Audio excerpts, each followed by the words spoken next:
حضور نے ہمیں اپنی سیرت نور سے ایک پیغام دیا ہے کہ دنیا میں تمہارے مکانات نہیں، تم نے یہاں رہنا ہے مسافروں کی طرح۔ تمہارے لیے نا عالی شان محلات اور تمہاری مرضی کی آسانیاں اور سہولتیں وہ ساری رب نے جنت میں تمہارے لیے تیار کی ہیں۔ وہاں تمہیں من چاہی چیزیں ملیں گی، یہاں تم نے مسافروں کی طرح کن فی الدنیا کانک غریب و عابر سبیل، مسافر کی طرح راہ گیر کی طرح وقت گزارنا ہے۔ آپ نے کبھی دیکھا ہے کہ بس اسٹاپ پہ جہاں بندے کھڑے ہو کے بس کا انتظار کرتے ہیں، وہاں کبھی کسی بندے نے جگہ خرید لی ہو کہ یہاں اکثر کھڑے ہونا پڑتا ہے تو چلو جگہ تھوڑی خرید لیتے ہیں۔ خریدتا ہے کیوں؟ اسے پتہ ہے کہ بس آئی تو میں نے چلے جانا ہے۔ پلیٹ فارم پہ، ریلوے اسٹیشن پہ کبھی کسی بندے نے جگہ خریدی ہے کہ یار اکثر آنا جانا پڑتا ہے تو چلو تھوڑی خرید لیتے ہیں؟ کبھی خریدی ہے؟ ایئرپورٹ پہ نا میں نے یہ دیکھا ہے کہ آپ اپنا بیگ رکھ کے، ہینڈ کیری سامان رکھ کے آپ کسی کرسی پہ جائیں نا، اور آپ واش روم سے ہو کے یا کسی طبی حاجت سے ہو کے واپس آئیں تو وہاں کو بندہ اور بیٹھ گیا ہو تو بندے جھگڑا نہیں کرتے، چپ کر کے اپنا سامان اٹھاتے ہیں دوسری جگہ پہ۔ کیوں نہیں کرتے؟ ان کو پتہ ہے کہ فلائٹ آئی تو میں نے یہاں رٹا ڈالنے کی ضرورت کیا ہے؟ آپ نبی کریم علیہ السلام کی بات کو سمجھیں۔ حضور نے فرمایا کہ تم نے یہاں مسافر کی طرح رہنا ہے۔ مسافر کو 2 مرلے کے لیے جھگڑے کھڑے کرتے ہیں، وہ کچھ 6 انچ کے لیے رٹے ڈالتے ہیں۔ ان کو تو پتہ ہے کہ حضرت اسرائیل نے آنا ہے اور ہم نے چلے جانا ہے۔ اس لیے حضرت بلال حبشی رضی اللہ تعالیٰ عنہ بڑا عرصہ رہے مدینہ طیبہ، 10 سال رہے، انہوں نے کوئی مکان نہیں بنایا۔ ایک حجرے میں وقت گزر گیا، کو بتائے کہ شادی سے پہلے مولا علی شیر خدا کا مکان کہاں تھا، کو بتائے کوفے میں کتنی جائیدادیں بنائی انہوں نے، کہاں محلات تعمیر کیے ان لوگوں نے۔ ان کو پتہ تھا، ان کو پتہ تھا حضرت عمر پر 80 دینار کا قرضہ تھا۔ انہوں نے پتہ تھا کہ جب حضور آئے تھے نا معراج کی رات تو مجھے بتایا تھا کہ عمر میں تیرا محل دیکھ کے آیا ہوں۔ تو جب حضور دیکھ آئے تھے تو پھر انہوں نے یہاں بنایا۔ یہ نظریاتی بات ہے، اس کو آپ نے سمجھنا ہے۔ ہمارے ہاں یہ ابھی کرونا آیا نا، پینک پھیل گئی، ٹینشن ڈپریشن کے مریض بڑھ گئے۔ آپ نے ناراض نہیں ہونا، زیادہ تر وہ لوگ ٹینشن میں ہیں جو آسانیوں میں جینے والے تھے نا، کیونکہ بندے نے اتنی قیمتی کوٹھی بنائی ہو پھر چھوڑ کے مر جائے، دل نہیں کرتا مرنے کا۔ اتنے پیسے جمع کیے ہوں پھر چھوڑ کے کیسے مرے، دل ہی نہیں کرتا۔ وہ لوگ مسافر تھے جنہوں نے سامان باندھے ہوئے تھے، جب رب کا حکم آئے گا ہم حاضر ہو جائیں گے۔ اب یہ ٹینشن کیوں پھیلی؟ ٹینشن بھی اس لیے پھیلی کہ ہم اسلامی نظریات کو نہیں سمجھتے۔ اور میرے بھائی وہ کسی اور کا عقیدہ ہے کہ مر جائیں گے تو فنا ہو جائیں گے، اور کا عقیدہ ہے۔ اور مجھ سے کچھ سوالات بھی ہوئے اس دوران۔ دیکھو قبر کھڈا بھی ہے، گھڑا بھی ہے، لیکن مجھے اپنی ڈائریکشن کا پتہ ہے، آپ کو بھی اپنی ڈائریکشن کا پتہ ہے۔ ہمیں کسی کی نا ایک آدھ خامی کا پتہ ہوتا ہے، اپنی تو ساری کا پتہ ہوتا ہے، لیکن وہ الگ بات ہے کہ اپنی خامیوں سمیت اپنے آپ سے پیار ہوتا ہے، اور کسی کی ایک خامی دیکھ کے بھی اس سے پیار نہیں رہتا۔ عزیز بھائی، ہمارا یہ مسئلہ ہے کہ اگر تو ڈائریکشن ہماری غلط ہے، کام ہم نے دوزخ والے شروع کیے ہوئے تو قبر کھڈا ہے، دوزخ کے گڑھوں میں سے گڑھا ہے۔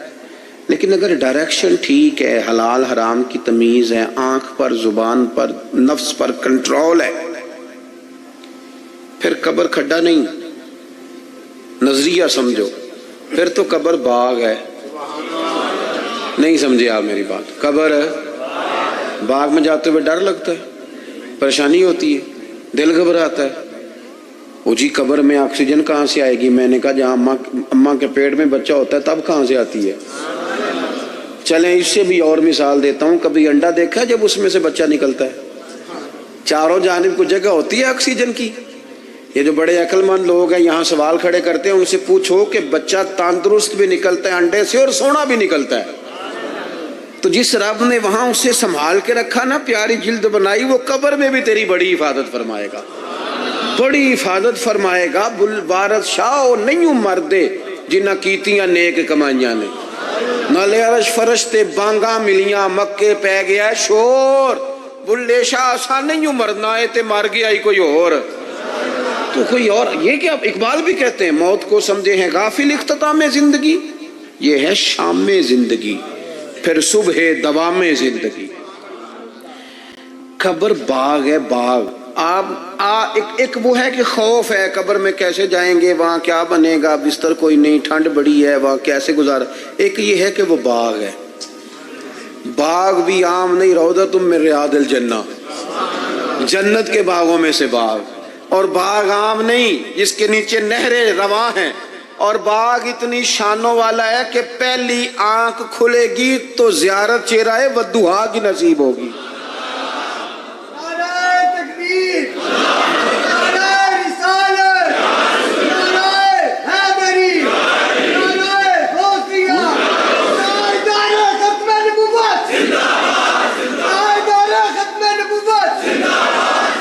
ہاں میری بات پر توجہ کر، جب آپ کا یہ نظریہ بن جاتا ہے نا کہ میرے لیے آگے بڑا کچھ ہے۔ جو لوگ یہاں سے گئے تھے نا سعودی عرب محنت مزدوری کرنے، انہوں نے وہاں مکان بنائے، میں نے دیکھا ہے کہ جس نے جو گیا تھا نا 35 سال پہلے جو کمبل خریدا تھا واپس آنے تک وہی کمبل ہے، اور وہاں بیٹھ کے اس کو پتہ ہے نا میرا گھر پاکستان میں ہے، تو یہاں وہ ٹائلیں بھی لگواتا ہے، حالانکہ آ کے سال میں رہنا 15 دن ہے، 20 دن ہے، ٹائلیں بھی لگوا رہا ہے، تیاریاں بھی، کیوں ذہن بن گیا میرا اصل گھر۔ یہ حضور ہمیں سوچ دیتے ہیں کہ تمہارا اصل گھر جنت میں ہے۔ اسی پنجابی چ ایک لفظ بول رہے ہیں، تم کدے سوچیا بھی نہیں ہوئے گا، بولتے ہیں نا جی، اس کا معنی کیا ہے کہ تیری سوچ سے تیرے ادراک سے ماورا بات کر رہا ہوں۔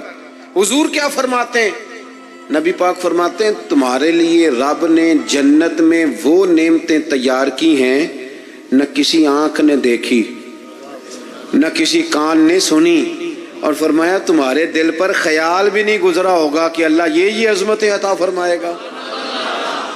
اس کی طرف رغبت تھی۔ یہ تو آپ آئے ہیں جاہل لوگ جو جنت کا مذاق اڑاتے ہیں۔ ہمارے بعض نعت خواں اللہ ماشاءاللہ، بعض ادیب، بعض شاعر، بعض واعظین وہ کہتے ہیں میں جنت ہوگا دی گل کرنا، اگاں کتے جانا ہے تو؟ یہی سارا کچھ ہے، جنت میں ہی اللہ کا قرب ملے گا اور یہی رسول اللہ کی زیارت بھی نصیب ہوگی۔ آگے کدھر جانا ہے تو نے؟ کون سی نئی جگہ بنا لی میاں تو نے؟ بات کو سمجھیں۔ اب حضور نے نظریہ دیا، حضرت عمر فاروق رضی اللہ تعالیٰ عنہ سرکار سے ملنے آئے، حضور نہ موٹے بان کی چارپائی پہ آرام فرما تھے، ان تے پائی پنڈاں چ بھی بیڈ نے، بان دیاں چارپائیاں کتھے رہ گئیاں؟ کی آکھی دا سی مونج دی منجی، بولو نا یار، مونج دی تے جیڑی جیز چ ملدی سی او دے بس پاوے رنگین ہوندے سن، انجی یہ اوہو، لیکن کمال تھی نا یار، مکان کچے بندے پکے، محبت گہری، پیار زیادہ۔ حضرت عمر آئے، اللہ کے رسول آرام فرماتے موٹے بان کی چارپائی پہ، حضور حضرت عمر کے لیے اٹھے تو کمر پر نا یہ جو موٹے بان کی چارپائی ہوتی ہے اس کے نشان پڑ جاتے ہیں، اور ہم نے دیکھے اکثر بزرگوں کی کمروں پہ نشان ہوتے، اکثر دیکھے۔ سرکار اٹھے تو کپڑا مبارک ذرا ہٹا تو دیکھا کہ نشان پڑے ہوئے، تو حضرت عمر رو پڑے، دلیر آدمی تھے پر رو پڑے، حضور کی محبت میں روئے۔ عرض کی یا رسول اللہ کیسر و کسرا تو دنیا میں بڑی آسانیوں میں ہیں اور آپ اللہ کے حبیب ہو کے؟ وہ درد سے رو رہے ہیں، اخلاص سے بات کر، لیکن نبی کریم علیہ السلام ان کی سوچوں کو بدل رہے ہیں، انہیں نظریہ دے رہے ہیں۔ حضور فرمانے لگے عمر تم پسند نہیں کرتے کہ وہ دنیا میں تھوڑی آسانی لیں اور آخرت میں رسوا ہو جائیں، اور یہ پسند نہیں کرتے کہ ہم دنیا میں تھوڑی تکلیف برداشت کریں اور آخرت کی ساری سعادتیں اللہ ہمیں ہی عطا فرما دے۔ اس لیے حضور نے فقر کو پسند کیا، سادی روٹی کو پسند کیا، کچے مکان کو پسند کیا۔ جب آپ کا نظریہ یہ نہیں بنتا کہ میرے لیے آگے بڑا کچھ ہے، اتنی دیر تک انسان آخرت کی تیاری کا شوق پیدا نہیں کرتا۔ اگر یہ نظریہ بن جائے، وہ ملا رومی رحمۃ اللہ لکھا ہے کہ مصر میں ایک زمانے تک یہ طریقہ رہا کہ وہ سال کے نا آخری دن، سمجھ لیں ذی الحج کی 29 تاریخ کو دریا کے کنارے جاتے تھے تو جو بندہ سب سے پہلے کشتی سے اترتا تھا نا اسے پکڑ کے بادشاہ بنا لیتے تھے۔ پورا سال اس کی بات مانتے تھے، لیکن سال گزرنے سے 2-3 دن پہلے اسے جنگل میں چھوڑ آتے تھے، بھیڑیے کھا جاتے تھے، کہتے تھے اگر زندہ رہا تو دوبارہ کرسی پہ بیٹھنے کی سازش کرے گا۔ اس کا بھی بڑا ذائقہ ہے نا، ایک دفعہ بندہ بن جائے تو پھر یہ چسکا جاتا بھی نہیں۔ تو ان کا یہ طریقہ تھا۔ ایک درویش بھی ایک دن، اسے کیا پتا تھا کہ یہ بادشاہ بنائیں گے، وہ اترا کشتی سے، انہوں نے پکڑ لیا، وہ کدھر لے کے جا رہے ہو؟ کہ تمہیں بادشاہ بنانا ہے۔ کہنے لگا مجھ سے تو پوچھ لو۔ انہوں نے کہا بادشاہ ہم جو بندہ آتا ہے نا ہمارا اصول ہے بادشاہ بنا لیتے ہیں۔ تو اس نے کہا ٹھیک ہے، بتاؤ بادشاہ کے ساتھ کیا کرتے ہو، کیا طریقہ؟ انہوں نے کہا جی سال آپ کی بات مانیں گے۔ تو میں سال کے بعد، کہنے لگے وہ جنگل ہے اس میں چھوڑ آئیں گے۔ کہنے لگا ایک تو دو وعدے کرو، ایک تو تم جو میں کہوں گا سارا سال مانو گے، اور دوسرا اسی جنگل میں چھوڑو گے، کسی اور میں تو نہیں پھر چھوڑاؤ گے؟ انہوں نے کہا نہیں اسی میں چھوڑیں گے۔ اس نے بیٹھتے ہی پہلا حکم یہ دیا کہ اس جنگل سے ساری جھاڑیاں کاٹ دو۔ دوسرا حکم یہ دیا، اب جھاڑیاں کٹ رہی تھی تو درندے ویسے ہی بھاگ گئے جنگل سے۔ پھر اس نے کہا کہ یہاں ذرا لگا کے نا اچھی طریقے سے کھال تو ذرا پھول اگاؤ، کھیتیاں اگاؤ۔ وہ پورا سال وہ باغ سنوارتا رہا۔ اب لوگوں نے وعدہ کر لیا تھا وہی چھوڑ کے آئیں گے۔ سال کا آخر ہوا تو پہلے بادشاہوں کو لے جائیں، وہ بیٹھتے تھے نا کرسیوں پہ تو غافل ہو جاتے تھے اور چکروں میں پڑ جاتے تھے۔ معاذ اللہ کہتے تھے یہ گزارو نا تو پھر آخری دن دیکھا جائے گا۔ معاذ اللہ جو آج ہماری سوچیں بن گئی۔ اب آخری دن جب جنگل میں لے کے جاتے تھے تو تڑپتے تھے، نہ لے کے جاؤ نہ لے کے جاؤ۔ لیکن اس نے چونکہ سارا سال محنت کی تھی نا وہاں جانے کے لیے، اس کو جب لے کے جا رہے تھے تو کہہ رہا تھا اجلونی، ذرا جلدی نہیں لے جاتے، ذرا جلدی نہیں لے جاتے۔ اور پھر رومی فرماتے ہیں کچھ بندے دنیا میں رہتے ہیں، دنیا میں جیتے ہیں، لوگوں کے ساتھ وقت گزارتے ہیں، لیکن موقع ملا ہوتا ہے نا اپنی قبر کو باغ بناتے رہتے ہیں، پھول لگاتے رہتے ہیں۔ اور یار کتنی لمبی راتیں ہیں، جو ان راتوں میں بھی تہجد نہ پڑھے اس نے کب پڑھنی ہے؟ جو ابھی بھی، اور دروازہ صبح کھٹک گیا تو پھر بھی تو اٹھنا ہے کہ نہیں؟ بولو خدا نہ کرے کوئی بیمار ہو گیا تو سحری میں اٹھنا پڑے گا کہ نہیں؟ بہتر نہیں رب کی رضا کے لیے اٹھ جائیں؟ اٹھے نا 5 بجے، آدھا گھنٹہ نفل پڑھیں، پھر فجر ہو جائے گی، پھر اس کے بعد فجر کی فرائض کی تیاری کریں۔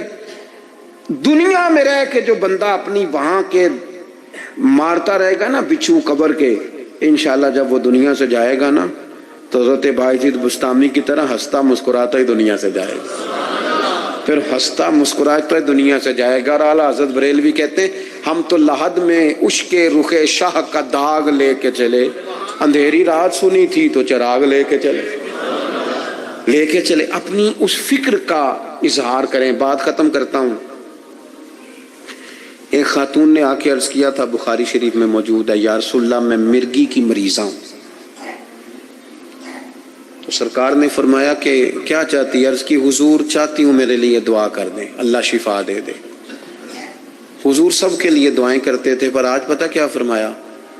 فرمایا اگر تو چاہے تو دعا کر دیتا ہوں شفا ہو جائے گی، اور اگر کرے صبر۔ مانا کیا ہے؟ مرگی کے ساتھ ہی گزارا کرے تو پھر میں دعا کروں گا رب تجھے جنت عطا فرمائے گا۔ اب ذہن بن گیا تھا نا کہ آخرت ٹھیک ہونی چاہیے، نظریہ بن گیا تھا۔ تو وہ خاتون فوراً کہنے لگی یا رسول اللہ آپ دعا کر دیں رب مجھے جنت ہی عطا کرے۔